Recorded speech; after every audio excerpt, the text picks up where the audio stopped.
It's 6:30 p.m. on the East Coast, and we're live from the worldwide headquarters in downtown Bethesda, Maryland of YAA. And this is, well, Saturday night with Zach and Ray. And apparently we're spending some quality time in used car land today. Tommy D, I can't believe I make sure I'm home for a YouTube live presentation. LOL. We are starting tonight off. Yes. With my first ever petition to be a defense lawyer. Bert says, How can you say, YAA, that the bubble's bursting when just yesterday you put out a video saying things are getting worse for the car market and you chronicled increased prices last month? You want to see how we can say that?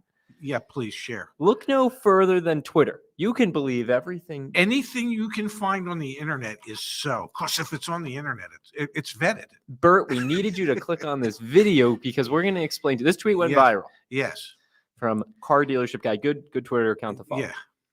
Big news in auto. Yeah. The Manheim used car index just recorded its largest 90-day decline in history, 6.6% since January. Wow. Now Pops. Yes. Now Pops. Yeah. That's now, me. Some folks call me Pops. Now Pops. Mm-hmm. Does that mean that the bubble has bursted?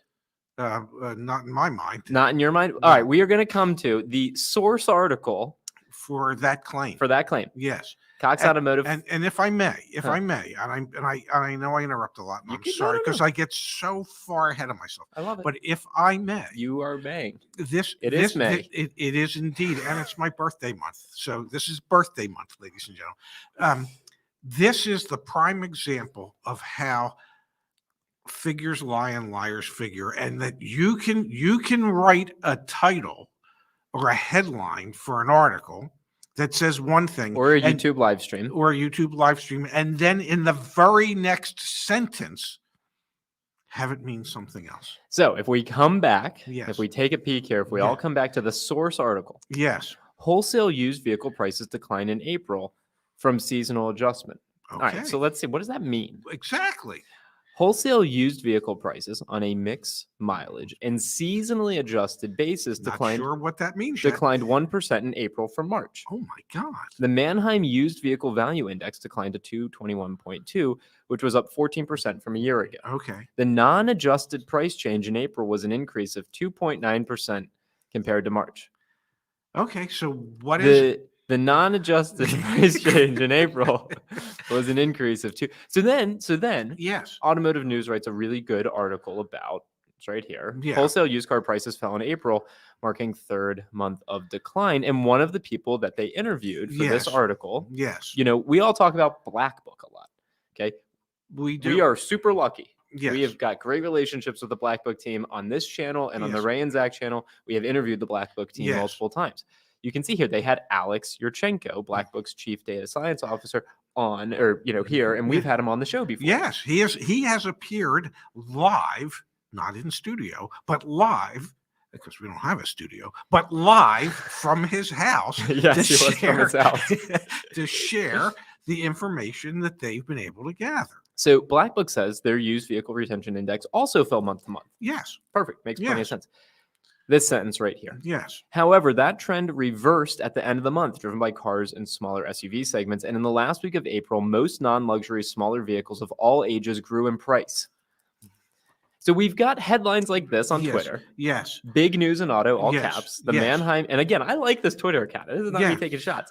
The Manheim used car index just recorded its largest 90-day decline in history, 6.6% since January. Yes. A lot of that's precipitated by, coming back here, the fact that we were down 1% in April. Seasonally adjusted for however they adjust their basis. But up 2.9% actually. And then in the last week of April, we actually saw an uptick. Yes. And then, if you follow our channel, we have the used car pricing trends for 2022. We've documented it right here. Yes. Last week, this is the chart to look at. That red line is neutral. Yes. Right, Pops? That's Switzerland.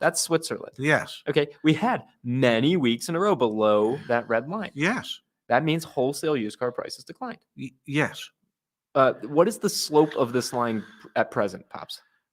What do you mean? It's going up. Yeah. Okay. So what's the formula for slope? S for slow. Divided by double S for straight line, SL. I don't know. Why does MX plus B? Sure, who doesn't know that? Your father.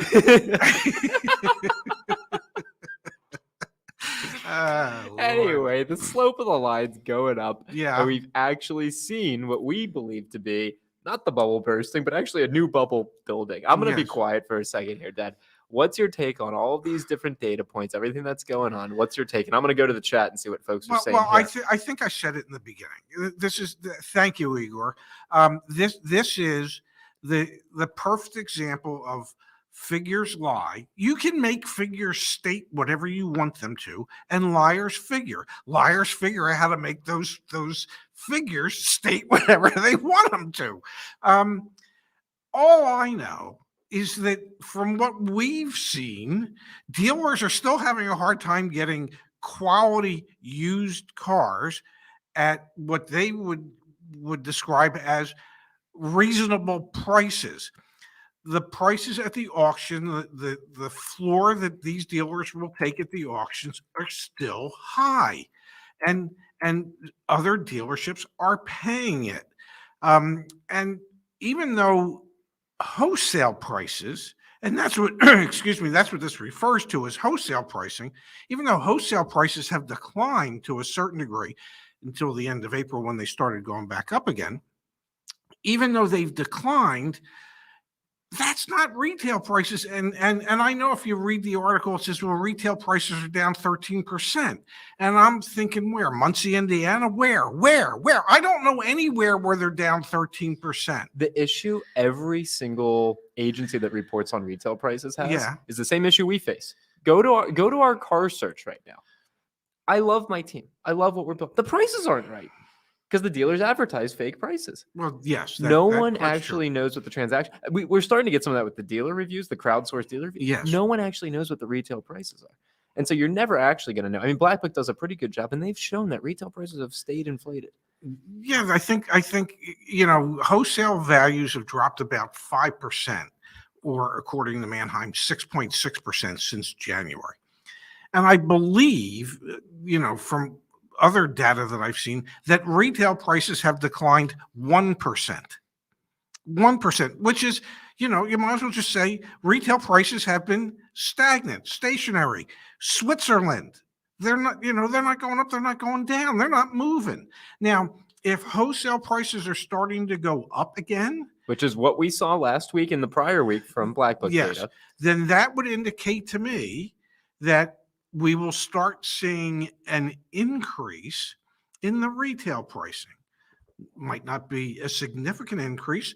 It might be a minor, but we should start seeing increases in the retail asking prices. Now, we've said it that retail prices going down when wholesale values go down usually lag 6 to 7 weeks. But my suspicion is if the dealerships are starting to see that the wholesale prices that they're having to pay are going up again already, then they're going to start raising the asking prices of their used cars to compensate for what they're going to have to pay for the replacement vehicles that they buy at the auctions. So is it a clickbaity title? It's clickbaity in the sense that you're playing off the headlines that we see from a major provider of information in the automobile industry. I mean, Cox Automotive and Manheim auctions are the largest. So, you're reflecting their headlines. Is it clickbaity? Everything on the internet's clickbaity. Let's also reflect, and then we've got to go to the chat here. We've got son of Ned Beatty, by the way. We've got some really thoughtful chat messages we need to pull up on the screen. Cox also puts out market day supply data that is so far off from reality. Yes. And you've got to remember, Cox is a corporation that has an agenda. They're trying to make as much money as possible. They're trying to paint a rosy picture for this industry, when in reality, I don't think they're doing a good enough job painting how dire the situation really is. I think they need some miracle grow. We've got here from Chris. Well, thank you. Thank you for the thoughtful contribution, Chris. Thank you, Justice, for the coaching on the horrible paint job on my 17 RAV4. Toyota sent a warranty bulletin, but the dealership got the worst shop doing the work. Much love, Ray and Zach. Justice is one of our auto advocates back on the community forum. Yes. You can live chat with Justice. You can chat with Justice if you become a YAA member. That's the whole point of our membership, we are still offering a 20% discount if you use the code TFL, because for the next couple weeks, we're actually running a promotion on the TFL truck channel. So if you follow TFL, the fast lane. Funny love. The fast lane. Okay, there you have it. Zeke here. Yes. He said, I'm sending lots of buyers to my local MSRP Hyundai dealer. They're keeping busy now. That's awesome. Yes. That's what who are they? Yeah, put them on the dealer Thank reviews. you for that. Thank you for the donation, but please let us know who they are. I have a gentleman I've been conversing with on the community who wants to perhaps buy a Santa Fe Calligraphy, and he noticed in one of our blog posts that that's one of the top 5 cars we said you shouldn't buy. And I explained to him the reason was because there's such large market adjustments attached to most of those cars, but that if you could find a dealer who's willing to sell it at MSRP and you're happy with their warranty, knowing that they have some engine issues in the past, then by all means, go ahead and get it. I'm here at the dealer reviews. I've just put in has been reviewed, is a Hyundai, charge at MSRP, yes, no below MSRP. So here you go. This is a great, let's put yes in really quick. There's 43 that have been reviewed that say yes. I don't know, let's just go into Ohio. Bet you one's not Dennis. No.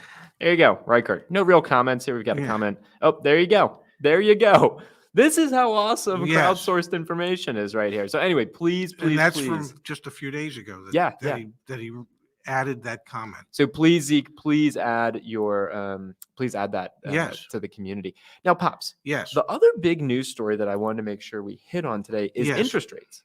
Okay, interest rates went up last week, and the Fed anticipates that they're going to raise them, 5 more times this year. Interest rates become the counterbalance factor to the lack of inventory. What I mean by that is interest rates can drop consumer demand better than you and I creating the website stopbuyingcars.com. Well, we haven't, us spending the money to do that hasn't stopped consumer demand.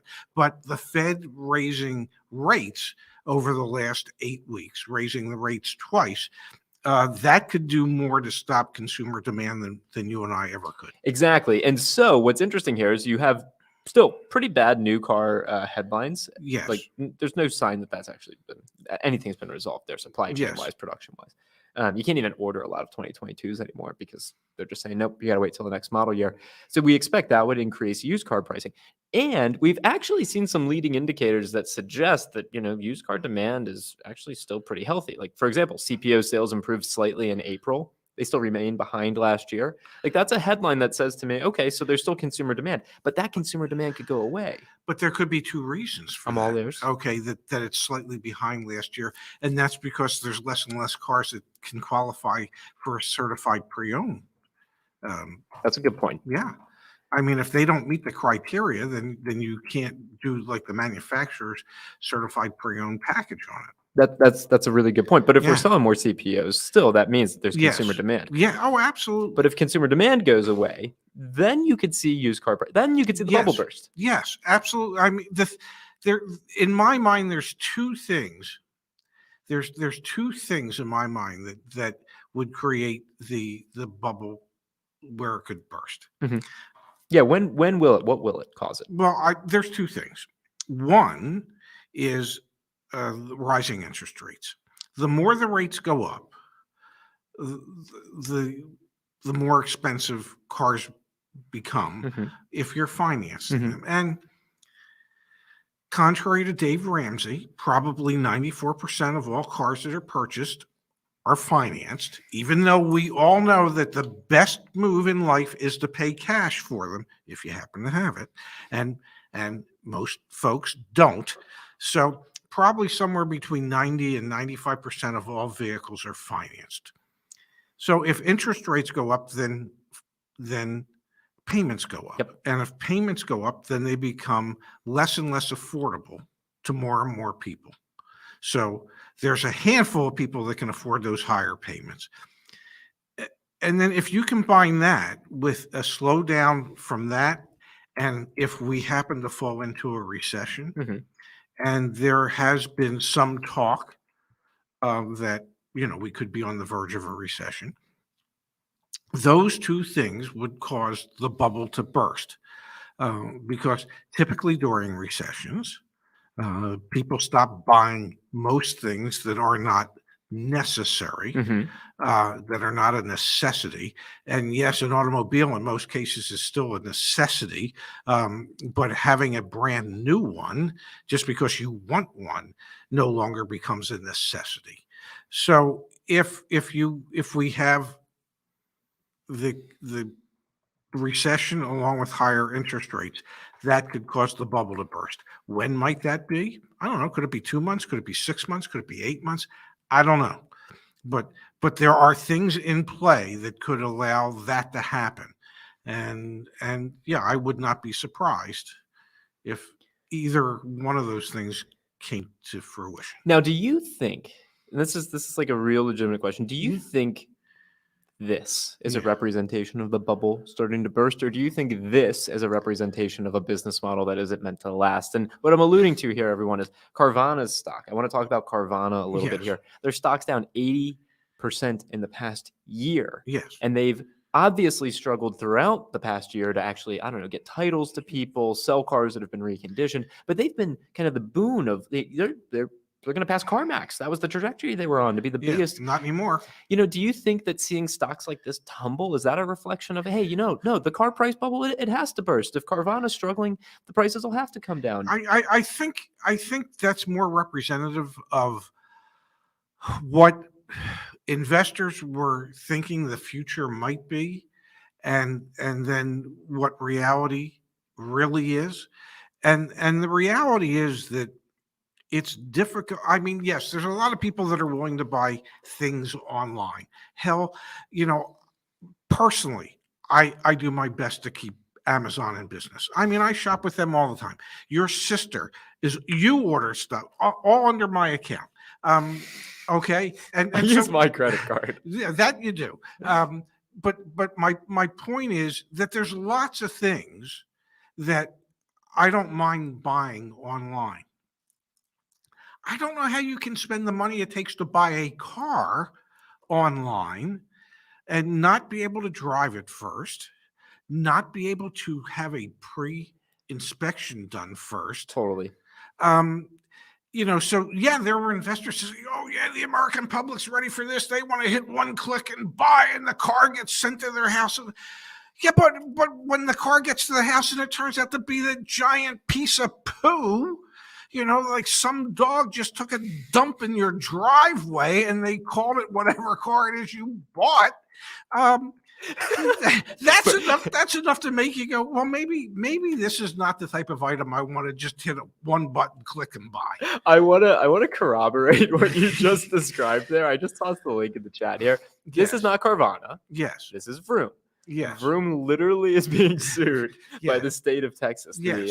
It only took 5,000 complaints before the attorney general in the state of Texas decided, well, I guess, some of those people might vote for me. Maybe I should do something about this now. Quote, in one case within hours of delivery, a Texas consumer reportedly noticed that the oil change and engine service lights came on and there was an irregularity in the windshield and scratches on the wheel. The consumer took the vehicle to a nearby dealership, ended up spending $8,000 to get that fixed. There was one here. It was online retailer comical case.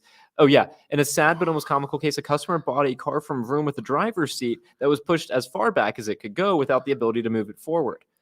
So much for the rigorous inspection process that it didn't move. The seat didn't move. There was a flood car they sold. So this whole online we sell quickly. Yeah. I think you're right. I don't think it's a reflection of the car price bubble bursting. It's more a reflection of a business model bursting. But Dad, it is having an impact on used car prices. Where'd it go here? Boom. Carvana offers are now embarrassing, about 15% below CarMax. When we've been doing this show for 2 years now. The last time I checked. Okay. It was incredible as used car prices appreciated because as consumers, we had pretty much instant liquidity. We could go to CarMax, Carvana, Vroom, hell, even Shift. Yes. Right? And we could sell the car to them. Whoever's the highest bidder, go. Now, I don't think you're going to see as easy liquidity. I think you're going to have to go to the dealerships in your area, try and get quotes from them, and then go to CarMax still. Mm-hmm. Carvana's not going to offer as much. Vroom isn't going to offer as much. And dealers are still going to ask a ton. Well, here's part of the problem for Carvana. They lost $506 or $507 million last quarter. And one of the reasons. How much did you use last quarter? I think I came out a net positive. And the reason that they lost that kind of money selling more cars than they've ever sold is because they paid way too much for the more cars that they sold. And they weren't able to reap the type of profits that they needed to reap. And now, when they're getting ready to close on their transaction to buy Odessa and offer $1 billion in improvements to Odessa, so this total purchase to them is $3.3 billion, to which they just raised capital at some outlandish interest rates of 10 or 12%. Which actually might look good in a year. Because they might not be considered A1 credit risk anymore. Yeah, I mean, they're forced to look at what they're doing and how they're doing it and say, oh, we need to buy cars at a lower price. Rich in the chat. Rich is actually a wholesale buyer. He's a wholesaler. He's in Florida. Yeah. So, Rich, let us know in the chat what you're seeing, because we've seen, and I saw a comment here just come in. It says clickbait. Yes, the title, I think I agree with you. The title is clickbait, and it comes directly from what we're seeing from Cox Automotive, from tweets that are going viral on the internet. Everyone's saying that prices are falling. Yes. Until you actually read the fine print and it says prices are going up. Actually increased. Until you look at the weekly metrics and prices are going up. So, Rich, curious to get your take from your vantage point. Now, Pops. So, yeah, I mean, he's in the market every week. Absolutely. He knows what a vehicle's worth. Loved the series vids. Here you go. If you are new to the channel, my girlfriend bought a car from my dad and from Miss Kimberly Klein, the F&I. Not a real car. Herself. Anyway, watch that series of videos. Helps you understand what you need to do. Now, Pops, we've gotten a few thoughtful contributions. For example, a super sticker. Wow. Typically, the super stickers are some sort of emoji dancing on the screen. That's for the air guy behind me at the used car lot. Oh my God. Yeah. BJD, my friends are telling me to use an auto broker. What are your thoughts about using one to buy a new car? Thank you for the contribution. Very cute. Dog, what's your take on an auto broker in this market? You just make sure that the auto broker is only being paid by you and not getting a kickback from the dealer wherever it is that he's making arrangements for you to get the car. And recognize that in this market, you can probably get the same exact deal if you go to the community, if you go through us. Yes. People like Space and Phil and Justice, they'll really help you, and just fellow community members will help you. So yes. Yeah, the whole point of YAA is we built a community. So, but the convenience, you play an auto broker, you're just I mean, the one thing about auto brokers is that you're not the one that has to deal with any of this nonsense. Tyrell 250. Hey guys, I'm looking to lease or finance a 2023 Kia Sportage. It's low MSRP. Which option do you recommend? Thank you for the thoughtful contribution.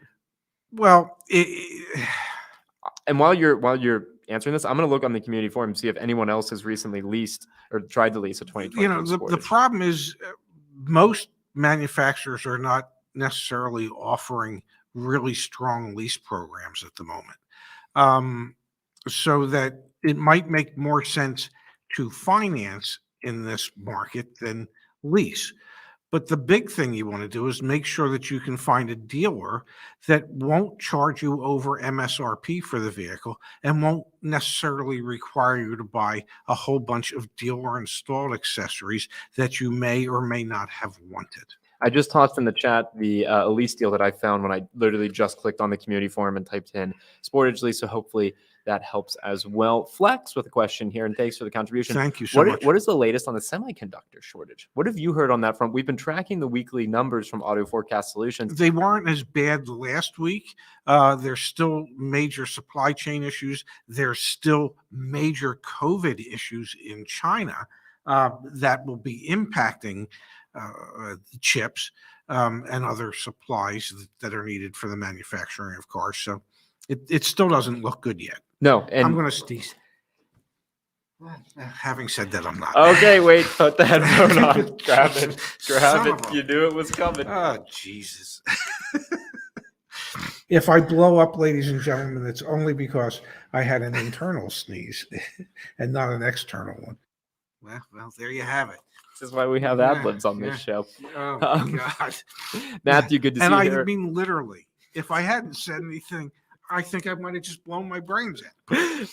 Bahami and Lily, thanks for being here. Are people creating false narratives to potentially manipulate the industry?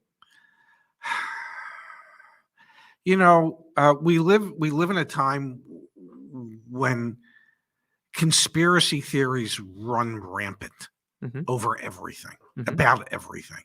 I think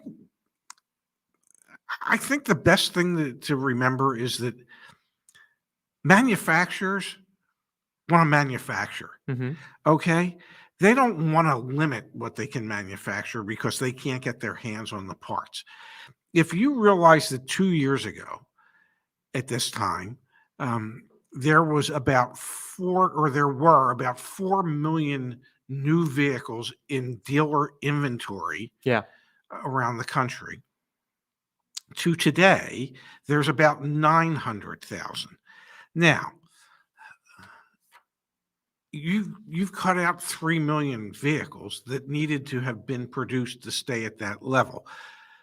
Some manufacturers are losing money by not making those vehicles. Now, have they found other ways to make money? Yes, because they're not spending the same amount of money on advertising. They're not spending the same amount of money on incentives to get people to buy the cars because they don't need to. But my guess is they would rather be in a situation where they were able to produce as many cars as they could, and they would rather be spending money to incentivize people to buy them because they're manufacturers. That's how they make their money. So we were looking at Ford's quarterly earnings and the analysis from Cox. Lincoln, for example, typically had $8,000 in incentives this time last year. Now it's $2,500, $3,000. Yes, something like that. Yeah. No, they'd rather actually put the $8,000 in incentives towards it to sell more Lincolns. They would. They'd rather build them. They'd rather be in a position to be able to build this stuff. So now, having said that, do many of the dealers prefer this to what it was? Yes, because they can make much more per car, but they're selling fewer cars. They're selling less vehicles. And making more than ever before. And with fewer staff than ever before. But think about it. You know, if a dealership has 8 or 10 acres, okay, and they used to carry 1,000 or 1,200 new vehicles on their lot. Okay, that meant they had vehicles sitting on the asphalt there. They're paying the same amount in real estate taxes today, whether they have 10 cars on that lot or whether they have 1,200 cars on that lot. And even though they're making more per car than they ever had, they would rather have cars sitting on they're paying for it anyway. So they would rather have vehicles on their lot than not. Yeah, 100%. So I don't think this is artificially being.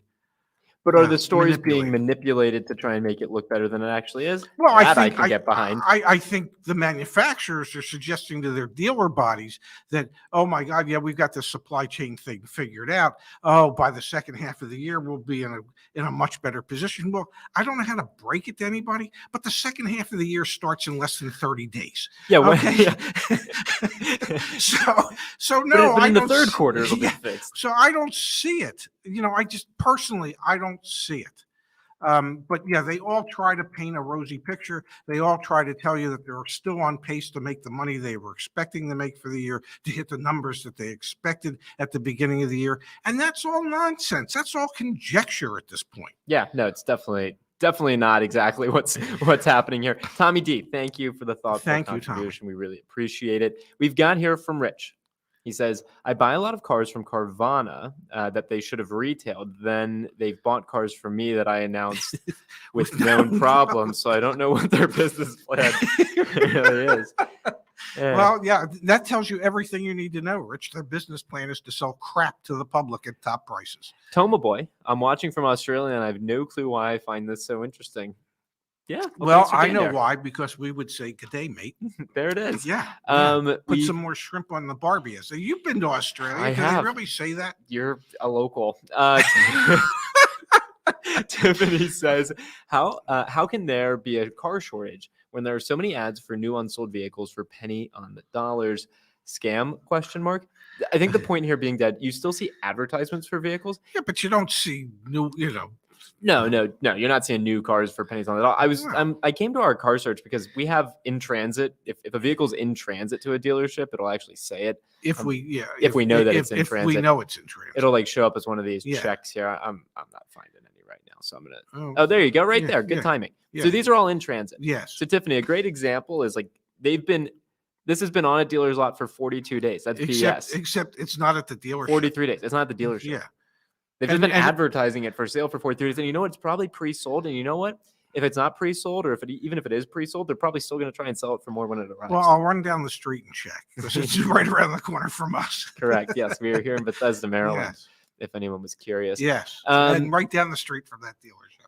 So Gordo says, so the bubble is not bursting. I think the bubble could burst, but it's not bursting yet. Are there things that would indicate that the bubble might burst? Absolutely. Is it ready to burst? I think the buying public would love for it to burst. But I think part of the problem is that the cause when it bursts is going to, everybody will be looking back on, God, I wish we hadn't had to live through that. Yeah, 100%. Let's jump back to the chat. And I want to talk about one of the most, I'll say, unethical, anti-consumer things that I've witnessed recently. And I want to have a discussion with you about it. We've got here from Mark. Thank you, Mark. For anyone out there unsure, I worked in auto retail for 15 years. The info Ray and Zach are putting out there is legit. Empowering the consumer is paramount. Spend your hard-earned money right. Thank you, Mark. Thank you, Mark. Yes. And this is really incredible because that's followed up by another person who has worked in the industry for an incredibly long time, yes. Igor. Well, wow. Thank you, Igor. And I will.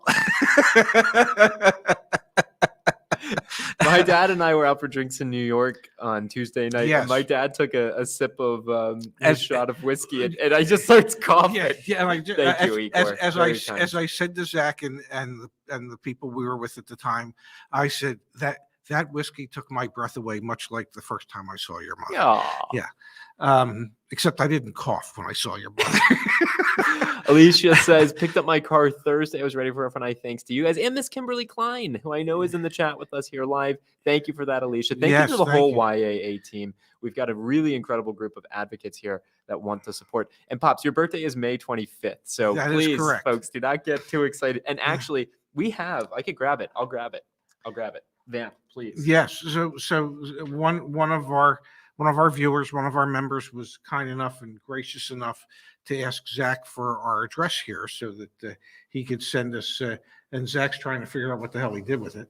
Oh, there it is. And so we've been holding on to it till my actual birthday, and knowing my son, he'll make me work extra hard on my birthday.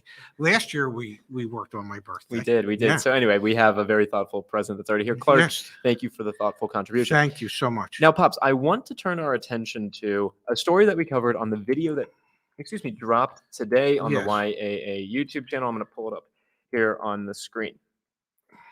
This is unethical. I can't believe Toyota is doing this. Yes. Okay. We published this video. We've talked about it on the Ray and Zach channel as well, Dad. Essentially, what's going on, and we have some more details that I want to share with you. What's going on is you cannot buy a new Toyota in Florida, Georgia, Alabama, South Carolina, North Carolina. Those dealerships, there's 157 dealerships in those states, Toyota dealerships in those states, that receive their new Toyotas from Southeast Toyota Distributors, which is a wholly owned property of the JM&A Group. Jim Moran and Associates, yes. Which is a company that sells the extended warranties, paint protections, all the products that you get hit with when you go to the dealership and they try and sell you them in the F&I office. Yes, and 50 years ago, they entered into an agreement with Toyota to become their distributor in the Southeast. Okay, and when they became their distributor, that gave them the ability to essentially modify and create, I shouldn't say modify, to create the window sticker associated. And to add port-installed accessories. Now, JM&A, Southeast Toyota Distributors, they account for 24% of the Toyotas sold in the United States. Yes. We have had what precipitated that video is many YAA community members have been asking us, hey, yes. Is Toyo Guard cancelable? Because when you Google search, and as we put in the video, we took screenshots of it. Those screenshots, those web pages are now down because we've actually, Justice on our team has contacted states attorneys generals and contacted Southeast Toyota distributors and contacted JM&A, and that page is now down. Oh, wow. That says it's optional. It was claiming that this product was optional. Yes. It cost $700.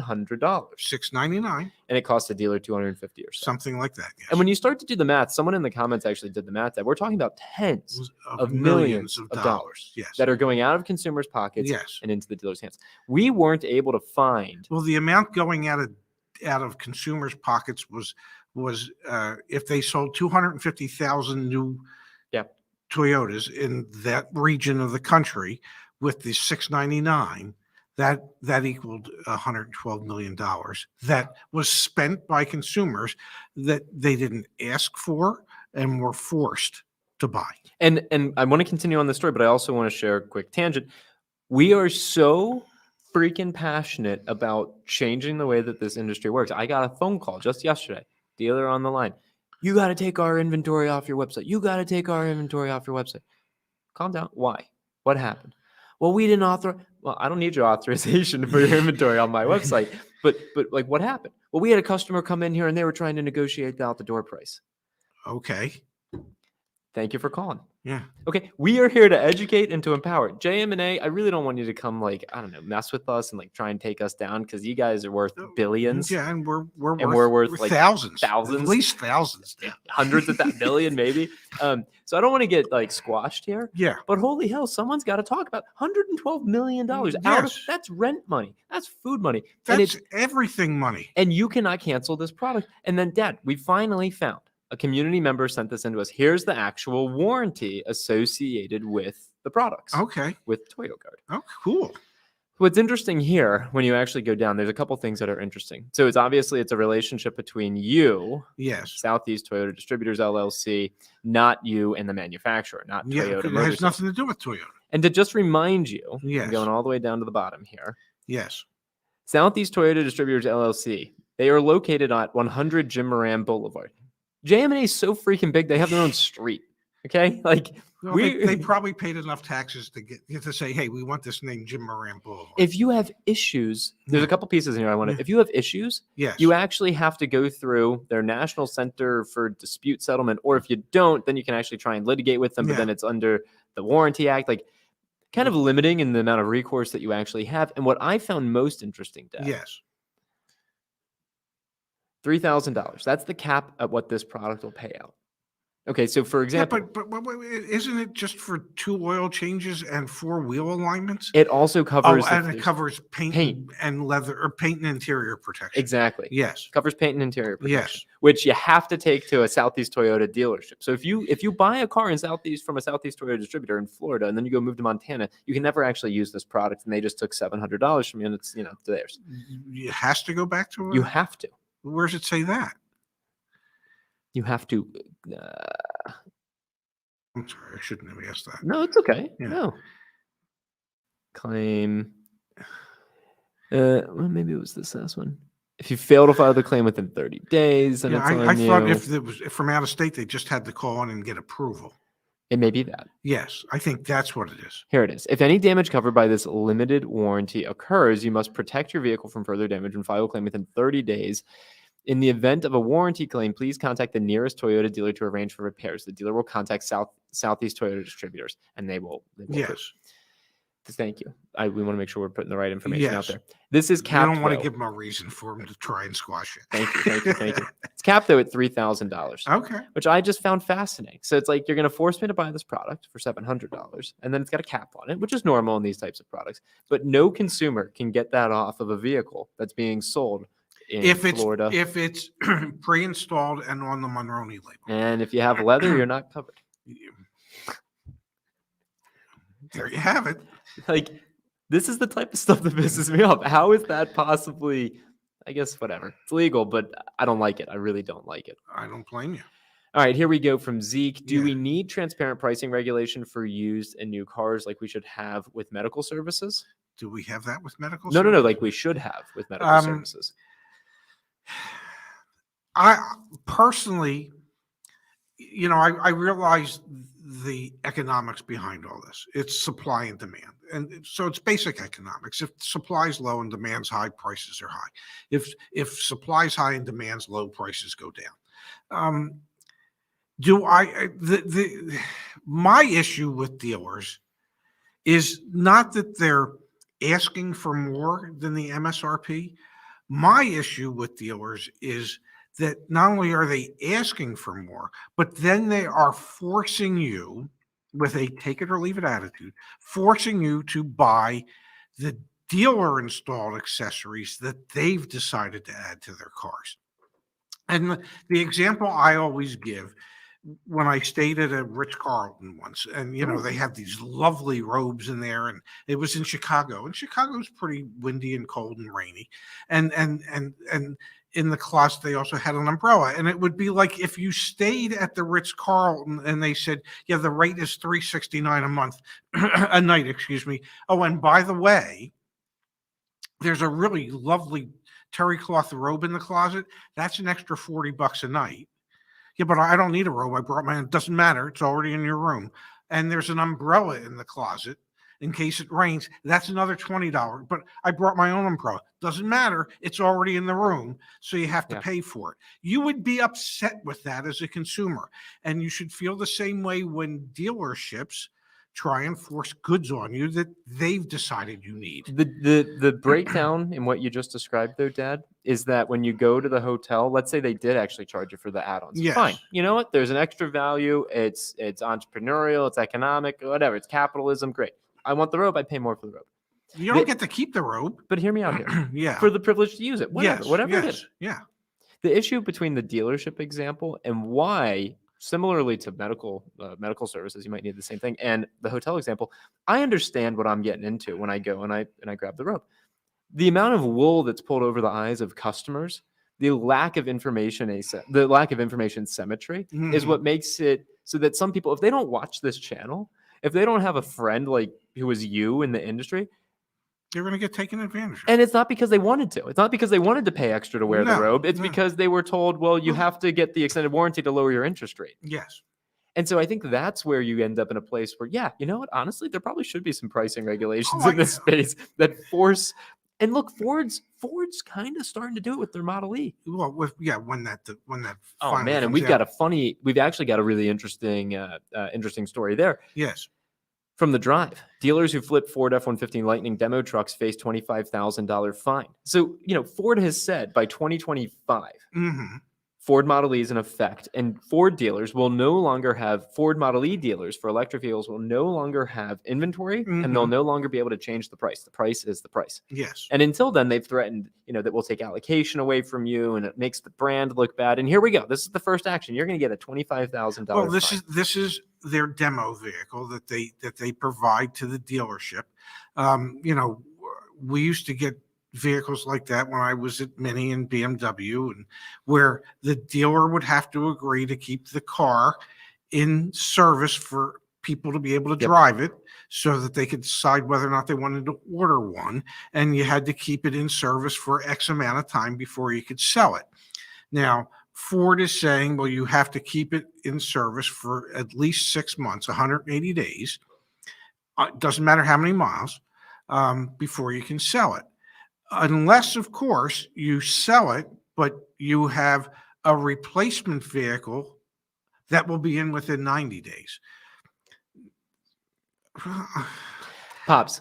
Or we're going to charge you $25,000. Well, here's the thing. If you're a Ford dealer, okay, and you can get $100,000 more for that truck, someone will pay you $100,000 over the MSRP. Would you pay a $25,000 fine to Ford to do that? Easy peasy. I'm pretty sure most Ford dealers would. Now, Ford's other bullet in the gun, so to speak, is to say, well, that we'll withhold allocation from you in the future. We'll see about that. Hey, SJY, found you guys after watching TFL. That's awesome. Thanks for sharing that with us. Now, Pops. Yes. Look at this. We wrote an article back on the YAA website. When was this? I don't know. January 19th. Is this the beginning of the end for car dealerships? This was Memo-geddon. Okay, remember Memo-geddon? Yes. This was when Ford and GM put out their memos saying, hey, please stop ripping people dealers, off. treat our customers nicely. Let's reread this, okay? And then we're going to, man, I like what we do, but this stuff pisses me off. Yeah. It has come to our attention that a limited number of dealerships are interacting with customers in a manner that is negatively impacting customer satisfaction and damaging to the Ford Motor Company brand and the dealer body reputation. And I say this like I said it back then? Your reputation sucks anyway. What are you worried about? You're car dealers, damn it. And this is before the Model E announcement. If it wasn't for a bad reputation, you wouldn't have a reputation. Examples of these negative interactions include demanding that customers who are already on the reservation list for the 2022 model year Ford F-150 Lightning make additional deposits or payments. These actions are perceived as threatening to customers by withholding their opportunity to convert reservations to orders. This behavior is not allowed under paragraph 6 of the Sales and Service Agreement. Paragraph 6, subsection I states that, quote, the dealer shall conduct dealership operations in a manner that will reflect favorably at all times on the reputation of the dealer, other company authorized dealers, the company products, and trademarks and trade names used or claimed by the company or any of its subsidiaries. The dealer shall avoid in every way any bait, deceptive, misleading, confusing, or illegal advertising or business practices. If it is determined that your dealership is engaging in such practices, Ford Motor Company reserves the right to redirect that dealership's allocation of the F-150 Lightning for the entirety of the 2022 model year. Not to forget, you actually, if you buy a 2022 Ford F-150 Lightning, you can't resell it. You can't sell it for a year. That's another provision that they brought up. But Pops, yes, I'm going to reread this for just a quick second. Yeah. The dealer shall avoid in every way any bait, deceptive, misleading, confusing, or illegal advertising or business practices. I'm going to Google search FTC, and who was it? Napleton? Yes. FTC takes action against multi-state auto dealer Napleton for sneaking illegal junk fees onto bills and discriminating against black consumers. Napleton Auto will pay a record-setting $10 million in a case brought jointly with the state of Illinois. They settled. Yes. They did nothing wrong. They admitted no guilt. Okay, so no bait, no deceptive, no misleading, confusing, or illegal advertising. Okay, wait, let's try one more. Coons Kia here in the great state of Maryland. Yes. Coons Kia fined $1 million by the Maryland Attorney General for fake fees, $1 million in restitution, and a $100,000 fine. And what they did, they settled. Yes, they did no wrong. Yeah, they admitted no guilt. You're never gonna actually see, because we can do it right now. Let's do it. Let's do it right now, Dad. Let's go to our car search. Yes. Let's see Ford F-150 Lightnings. Let's see. Here we go. A Lariat. Great. Let's see. MSRP. Okay. Advertised at MSRP. I encourage everyone and their brother to go try and buy this car and let us know. It's 45 days on the market. Yeah, how could that be? Exactly. They just started making them a week and a half ago. The first one rolled off the assembly line a week and a half ago. Jim Farley was there. They were celebrating the fact at like 1:30 in the afternoon last Wednesday or whatever, a week ago Wednesday, that the first F-150 Lightning rolled off the assembly line. How could that vehicle be in stock for 43 days? Oh, that seems a little bit deceptive. We've got one here that's been on the lot for 59 days with $20,000 at markup. So Ford, I ask you this question. I ask you, you tell me, does that feel right? Does that feel in alignment with paragraph 6, subsection I, that states the dealer shall conduct operations in a manner that will reflect favorably at all times on the reputation of the dealer?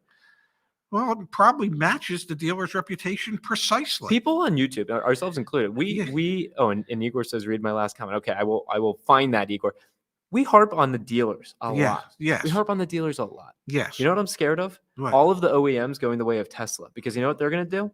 The same crap the dealers do. They're just going to make even more money. Yeah, they'll just do it at the manufacturer level. It is just frustrating. All right, Igor, can you post it again, my friend? I apologize. I'm not able to find it. BJ, cute dog. I don't have to buy a car. Want the 22 Crosstech. Should I wait? Should you wait? Yes. Would you buy now or would you wait? Wait. If you don't need to buy a car, I mean, we keep saying it. Don't buy cars. Don't buy whatever our website is. Stop buying cars.com. I mean, if people take themselves out of the market, if there's less and less demand and inventory starts to build up, dealers will drop the additional dealer markup, the market adjustments, the forced dealer accessories. So yeah, stay out. If you don't need a car, stay out of the market. We've got here from JD Jennifer, guys, Ford doesn't care. They are just happy to be selling the vehicle. 100%. Yeah, 100%. yeah. But we're here to call out the BS. Yeah, well, it's all BS. We're BS. No. Well, we're not BS. Why would you say that? In what way are we BS? Clickbaity titles. Come on, man. If we were an affiliate of some manufacturer that had that in paragraph 6, subsection I, for bait and we'd be. The lead story tonight was that the bubble has burst. Yes. Our 2 cents is that it has not burst. And if you can replay back to the beginning to see exactly why we felt that way. Yes. And yeah, it ties in with interest rates rising. We do think that will stymie demand. All right, let's see here. Pavel says, well, thank you. Is there a marketplace where I can buy someone's order for a car? That's a good question. That's I haven't heard of that. If anyone knows, please share. Pavel, put that on the community forum. That's a really interesting. Yeah. I don't know how dealers and manufacturers would feel about that. We've got here from Kyle in PA. You need to clarify. If the car is MSRP, you should stop telling people not to buy those. Do you really think new cars are going to get cheaper? Nope. We actually, and to be clear, Kyle's spot on for some brands, like a Subaru Crosstrek. Yeah, if you can get an MSRP, go for it. You're doing great. Yeah. We've seen some Jeep deals, some Ram deals. Honestly, Stellantis products. Yes. Stellantis products you can get. Which is Alfa Romeo as well. You can get under invoice still. And so I'm betting you can still get deals on Buick and you can get deals on Volvos. Are they as good a deals as they were 2 years ago? Probably not. Certain brands you're not going to be able to get at anything below MSRP in most cases. And if it is below, maybe it's 1% below. And then there's other brands that, there's still deals to be had. 100%. Now, we've got here a great question that came in earlier. Yes. Do you see the return of entry-level affordable cars? I think the only 2 sub-$20,000 models available are the Versa and Mirage. The Spark got discontinued. Yeah, the new Chevy entry-level is the Trax. Do you think, and then the last piece, or an entry-level EV? Well, I don't know that you're ever going to see an entry-level EV that's affordable. You're not. Do I think as the prices of things just continue to skyrocket, and if interest rates continue to go up, that at a certain point we're going to need to have some entry-level vehicles, and entry-level in the future is probably somewhere between 20 and 30,000, as opposed to sub 20,000. But part of the problem is that there's just not as much margin for the manufacturer when they build them, and there's not enough margin in the car for the dealer if they sell it at MSRP. But it might be the only way to keep certain people in cars. We've seen a phenomenon in the used car market, Dad. 8 to 16-year-old used cars have been appreciating more quickly than the 2 to 8-year-old used cars. And that's a direct result of people want a sub $20,000 price point and literally can't find it. Yes. And so we're seeing older and older used cars become those options. Automakers could care less about sub $20,000 price points. Hell, they could care less about sub $30,000 price points. Why? Because they're making more money selling the more expensive vehicles. And you know what? That's a bit of the economic divide that we're seeing in this country, is the people who have, and they can pay. They can pay for the $150,000 Lucid Air. Who cares? Well, yeah, that Lucid Dream, $175,000 car that burned up the other day. I mean, and I think they were only building a total of like 538 of them. And everyone's already sold. So there's 538 people that said, yeah, what's $175,000? But that just indicates to me that cars are for the elites. That's what it's becoming, yeah. Yeah, cars in the future will just be for the wealthy. At least nicer, newer cars. And older, junkier cars that would be the 8 to 16-year-old used that cars would be affordable to the masses. Will be what the rest of us drive. We've got here from Ryan. Thanks for the contribution, Ryan. Hi, months ago, I ordered a new Civic from a dealer. They told me now it's built, but will take another month or more to be delivered. Is this normal? It depends where it was built. I don't know if the Civic's built in this country or if the Civic's built in Japan. And if it's built in Japan and it has to get on the boat, and so it's probably a month out if it's got to cross the ocean and then get from that port to that dealer. And if they contacted you, now's the perfect time to be getting your pre-approval for your financing if you're going to finance, and make sure they're not going to install any dealer install accessories that you on the didn't RO ask for the PDI. Yes. Please don't add anything. That means on the repair order, on the pre-delivery inspection, you don't need to add anything. Google search factory order 2021 or 2022, and that'll kind of walk you through. Even though you didn't factory order, it's still the same idea. Here from BJ. The Subaru dealership everywhere around me are requiring that I order my 2022 Crosstrek Limited. I don't have to buy a car now. No success negotiating. It's fascinating. Subaru didn't even do orders before the pandemic. Now they do orders in the sense that they just don't have any vehicles. Subaru's day supply nationally is 3 or 4 vehicles. 3 or 4 days. Those Subaru dealerships don't even have a car on the lot. If you are going to order one, definitely go watch that video series that we just did. That is exactly what you need to be looking at. Zeke, thank you. Recently, an Hyundai N community member totaled his Elantra N. It's $34,500 MSRP. Insurance gave $40,000. Strange world we're in right now. Yes, this is the days of appreciating cars, but that will not continue forever. I've been talking to the team. I kind of want to build like the Zillow interface for your car, so you can like track the value. Leave a comment in the chat if you think that's a good idea. Would people use that? I think it'd be kind of cool, and we would use our fair market value. Maybe we could like pull in the Carvana offer once a week or something like that. Let me know. Would people sign up and like give us, create an account for that? I'm curious. T-Bird ERV8, are dealers honoring affiliate discounts? It's up to the individual dealers. What are we hearing on the community forum? It's hit or miss. Yeah, in most cases, no. Ford dealers, no. Yeah. Other dealerships, like GM dealerships, potentially. Was that the one, Igor? Zach, if there's a will, there's going to be a way to get around those rules to sell EV Ford trucks and cars without waiting 12 months. They only have to wait 6 months. And trust me, if Igor, you know it as well as I do. If the dealer could mark it up $100,000 and have to pay a $25,000 fine for having sold it, they'd pay the $25,000 fine. They're still $75,000 ahead.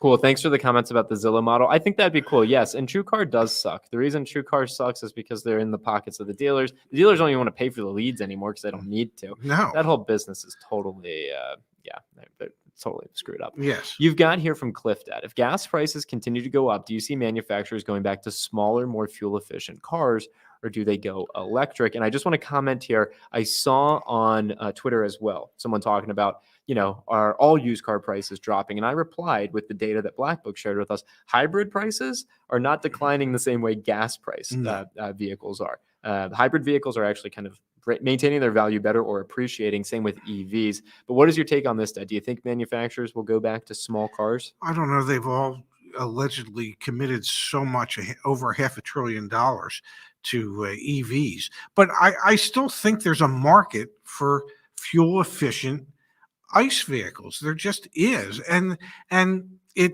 costs more to build an EV than it does an ICE vehicle. And there needs to be an entry-level vehicle for most of us. It's kind of like Festivus for the rest of us. Okay, you got to have entry-level vehicles for the rest of us.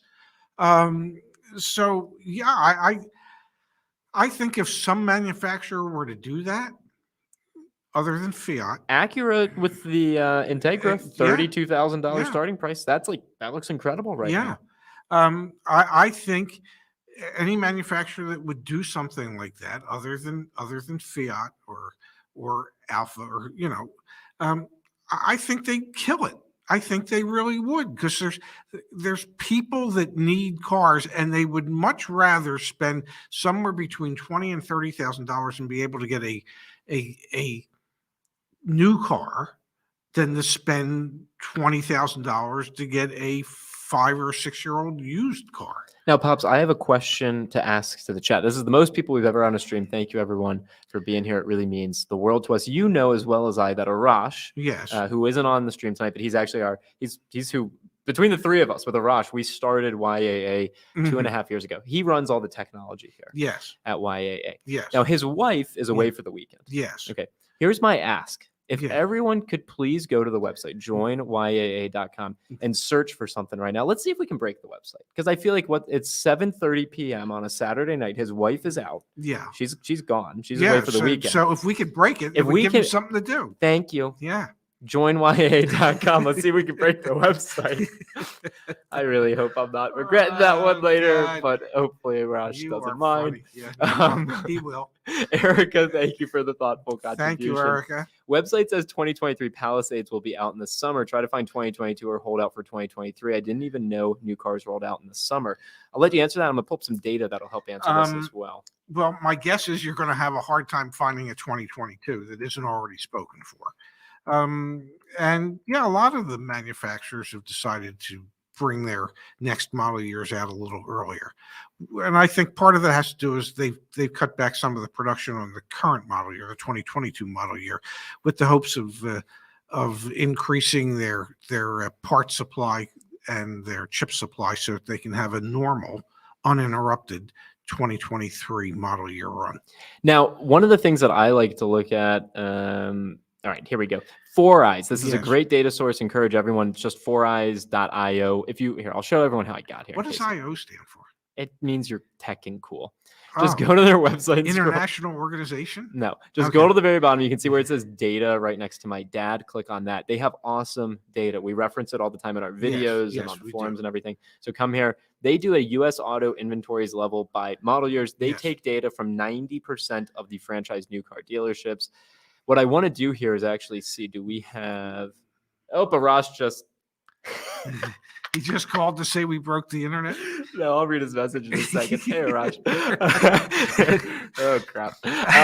You're in trouble now. You could actually pull in the different OEMs and see what their inventory levels were over time. So, for example, you can see when the flip over happened. Yes. In March of 2021, 91% of Hyundai's inventory were 2021s. Yes. Right now it's 96.8%, but that's just because there's no 2022s. Holy cow. No, 20. Yeah. No, there's no 2020s and there's nothing.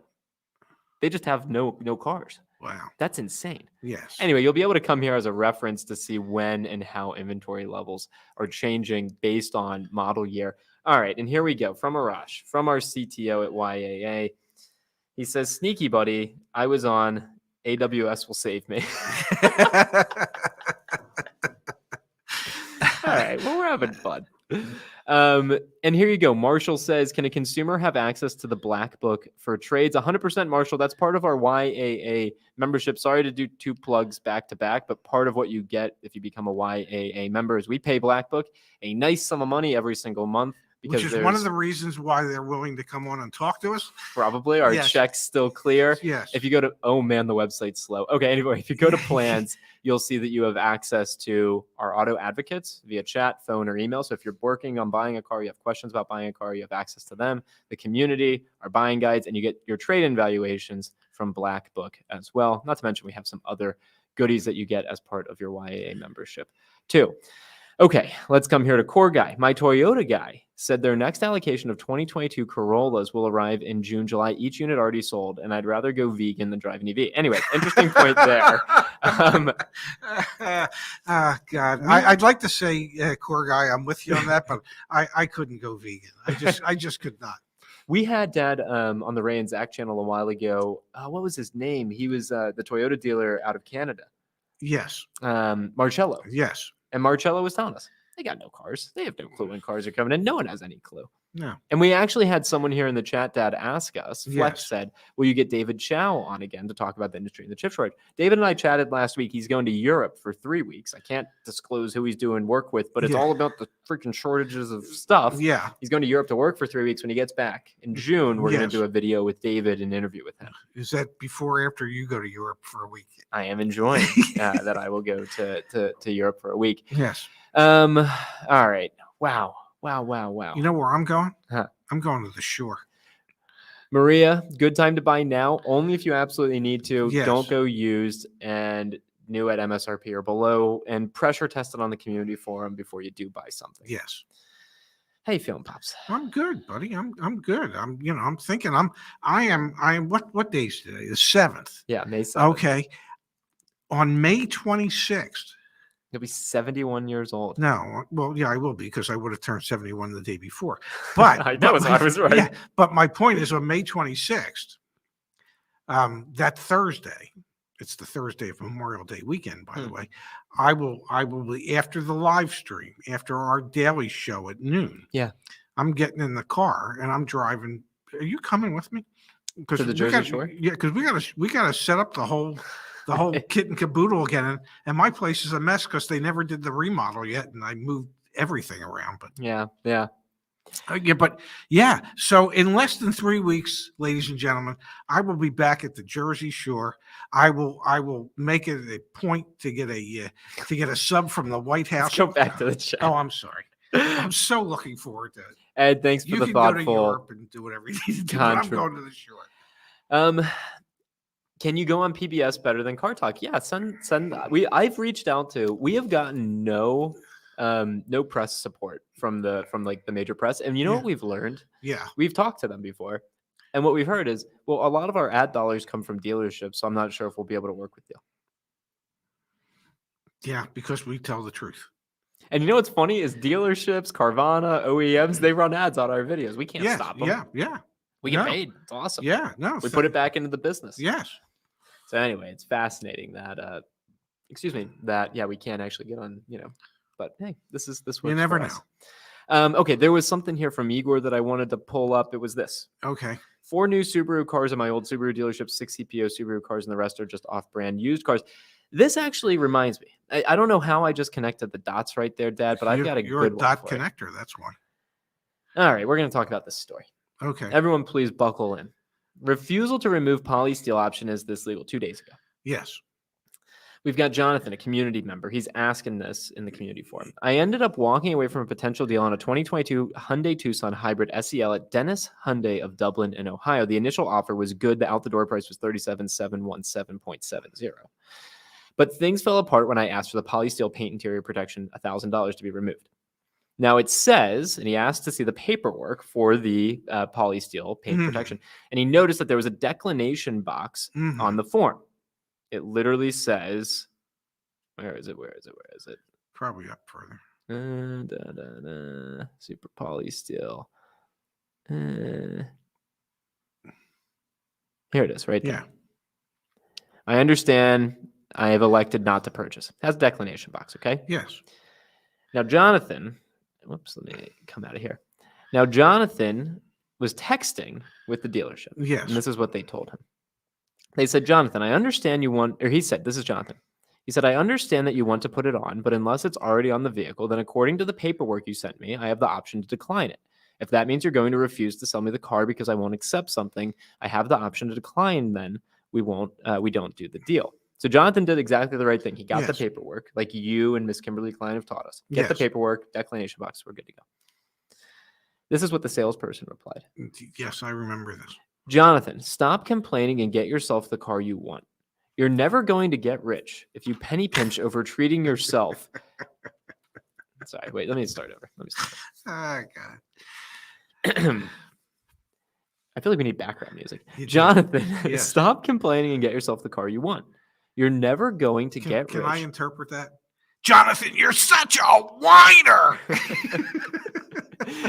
You're never going to get rich if you penny pinch over treating... You cheap bastard.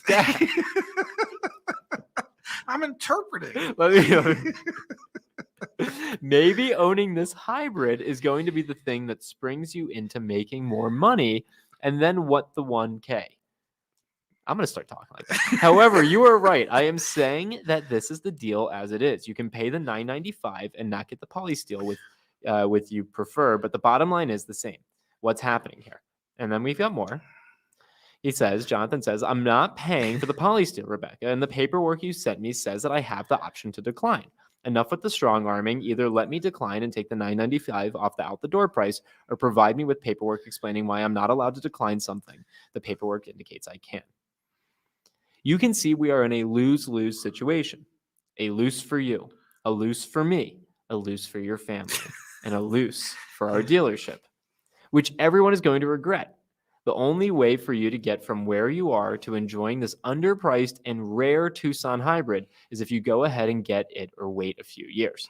This isn't about can you or can you not, it's about wanting.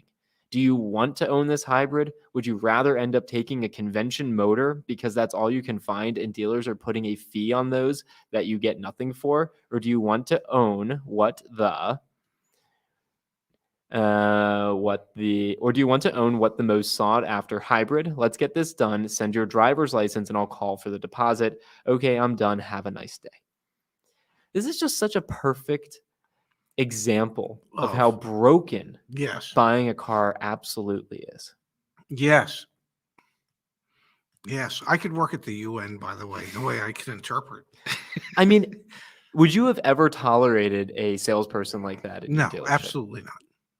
No, I we talked about this a little bit yesterday on the Ray and Zach channel, and I subscribe to the theory, and I shared this with my sales staff all the time. It's not what we say, it's how we say what we say. It's not brain surgery, it's brain massage. You have to pick and choose your words carefully. Now, I know that sounds funny coming from me, who never seems to pick and choose his words carefully. But when I was writing to a customer or a potential customer, or if I was on the phone with them, or if I was in person with them, I would always try to be thoughtful about how I say things.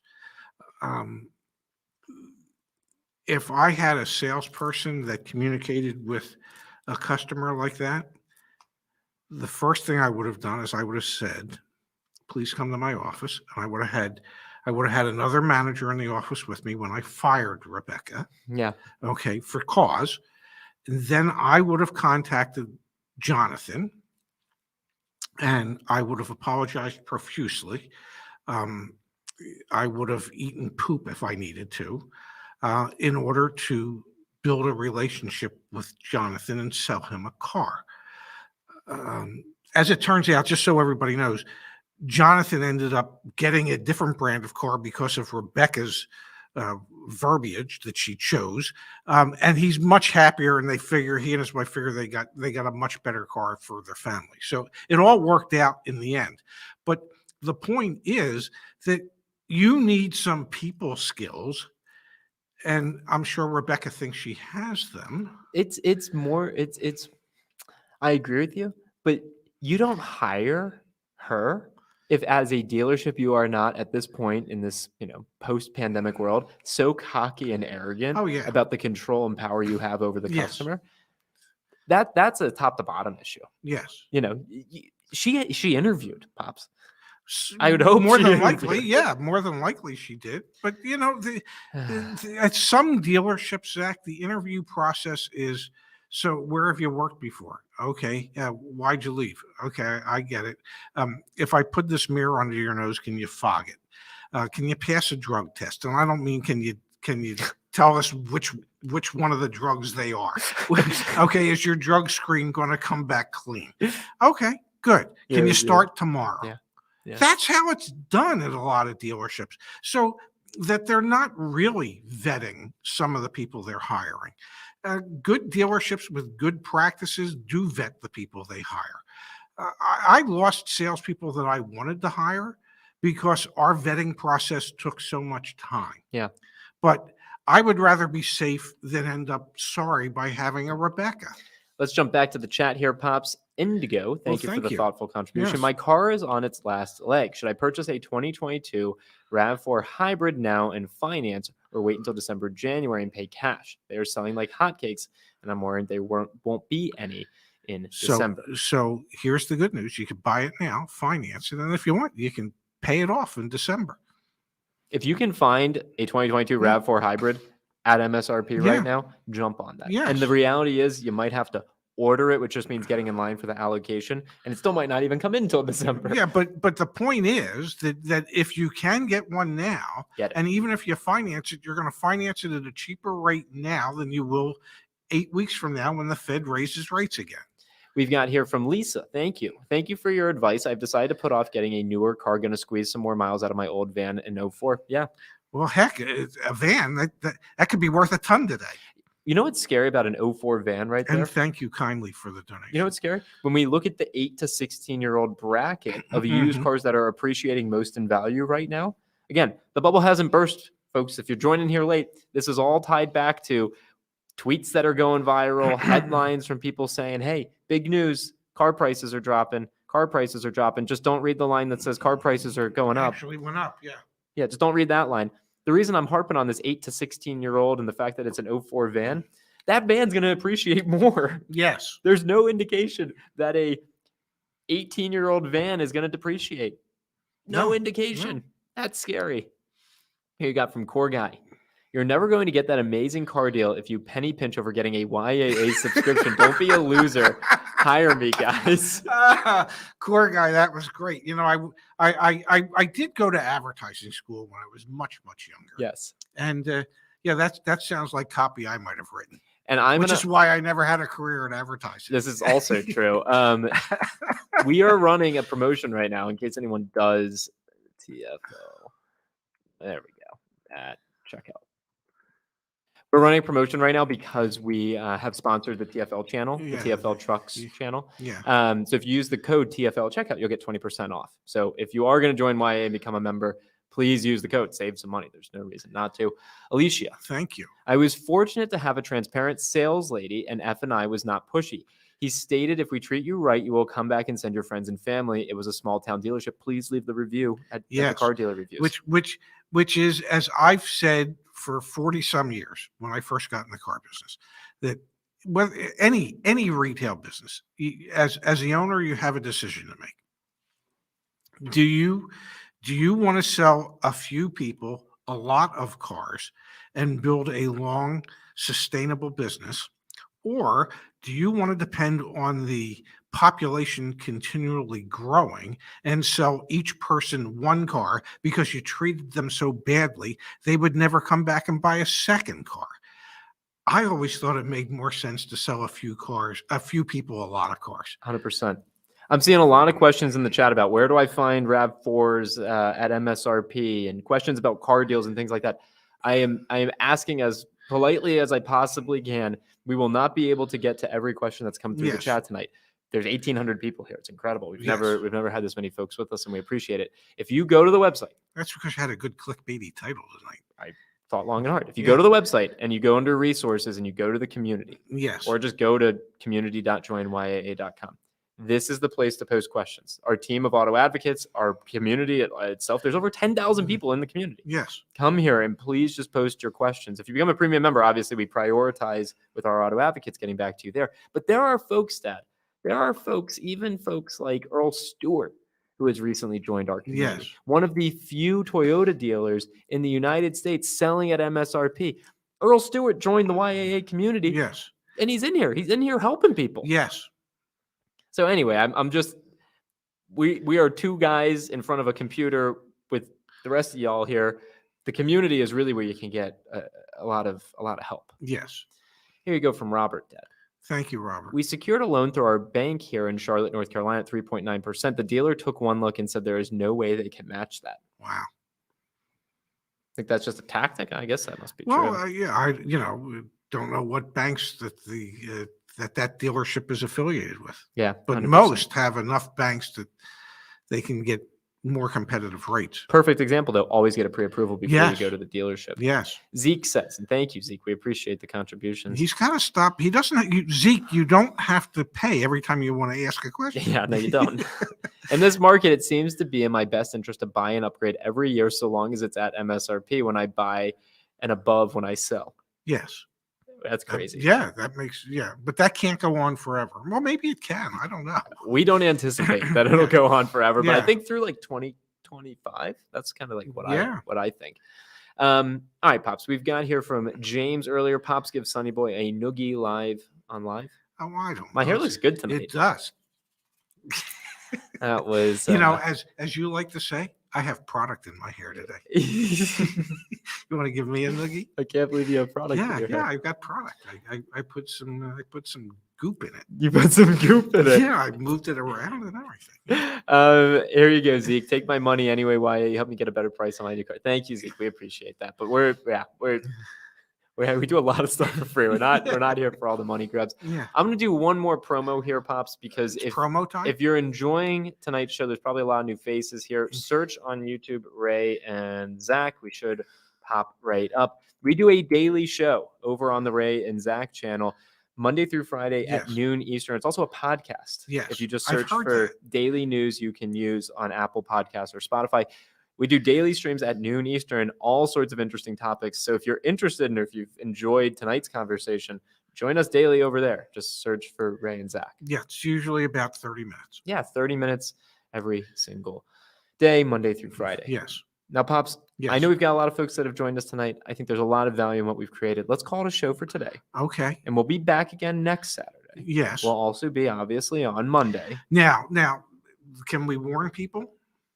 I'm having cataract surgery on Thursday. So if I'm here next Saturday with this plastic thing over my right eye, it's not because anything really bad happened to me. It's only so that I'll be able to see you all better once they remove that plastic thing over my eye. I've got a great reminder here from Jordan and YAA Electric. If you're interested in electric vehicles, Justin on our team, he writes an incredible amount of content, and he is our EV expert. We do a show Monday, Wednesdays, and Fridays over on YAA Electric. At 11 Eastern. At 11 Eastern. So feel free, tune in and subscribe to this channel. We just launched this, 4 weeks ago now? We passed 1,000 subscribers. Wow, very cool. Really, really awesome. Yes. And Justin's got different guests coming on. Space, who's here in the chat with us tonight, and Justice, who's another one of our auto advocates who's been here in the chat tonight. They're coming on the show. It's been really awesome to see. Pops are getting lots of Cadillac surgery, just like there's more money labels. Yes. You know, when I went to the eye doctor, and the office is just, I never saw so many people in my life. And when I met with them, I said, I was under the impression that eyes were either blue or brown or green. And I said, but apparently they're gold. I said, because based on the number of patients you have in your waiting room, there's a hell of a lot of money in them their eyes. He goes, well, we do all right. The code, if you become a YA member, please use the TFL code. It's TFL. It's actually how we're supposed to track conversions from the ad we read, but I'm blowing that out because if people want to save money, save money. You're such a nice guy, but now you have no idea if paying advertising to be on their channel was a good thing. I want to think it was a good thing. Okay. All right, Pops. We'll be back again on Monday. Yeah, Monday at noon Eastern for news that you can use. Thanks, everyone, for being here. Have a happy, safe weekend, and we'll see you then. Thank you all. Good night, everybody.